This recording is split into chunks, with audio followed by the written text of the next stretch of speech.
Bill Palmer slams his laptop shut. The Phoenix Project, Parts Unlimited's make-or-break IT initiative, is months late and bleeding money. Upstairs, the CEO just gave Bill 90 days or the entire IT department gets outsourced. Sweat beads on Bill's forehead as a mysterious consultant, Eric, whispers, "This isn't just IT, it's a manufacturing plant in disguise." But what does that even mean? And can Bill really save the company before the clock runs out? Bill's world turns upside down when Eric introduces the 3 ways, a philosophy that promises to fix their disaster. But what are these ways and why do they matter in it? In the early chaos, Bill's team spends all day firefighting urgent bugs, ignoring long-term fixes.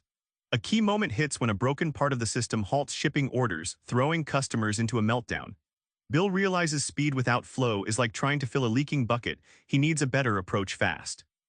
Eric explains it is less like magic and more like a factory floor where work assembles piece by piece. Imagine a car assembly line. If parts pile up or one station halts, the whole line stalls. Similarly, IT work must flow smoothly to deliver value quickly and reliably, avoiding bottlenecks and rework. With the 3 ways guiding them, Bill's team starts to see a different rhythm. Problems get detected early, communication sharpens, and disaster days drop. The breakthrough, understanding that improvement isn't one big leap, it's a constant, deliberate grind. By embracing this, Parts Unlimited flips from crisis to controlled and business leaders start cheering. Parts Unlimited is a mess of silos, business, development, operations, all pointing fingers. Bill faces the painful truth, fixing it isn't just tech work, it's fixing communication. How does a burned-out manager build bridges? In one cringeworthy meeting, Bill watches the dev team blame ops for slow deployments, while ops shout about unstable software. The CEO's patience is razor thin. This classic silo warfare kills any hope for quick fixes because every team works in isolation, pushing blame instead of solutions. Eric coaches Bill on creating shared objectives that force collaboration. Instead of dev delivers, ops deploys, it becomes we deliver value to the customer. That means aligning incentives, sharing metrics, and breaking down walls.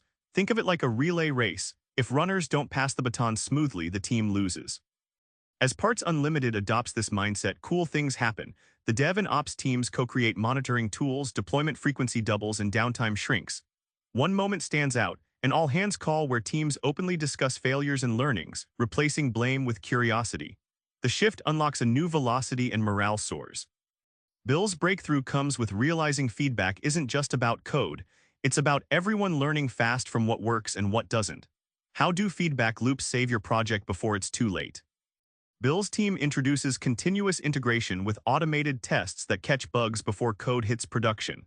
In one tense incident, an automated alert stops a faulty feature from launching and tanking sales. This early warning system means catching disasters before they snowball, no more firefighting after the fact. But Eric pushes Bill to look beyond the tech.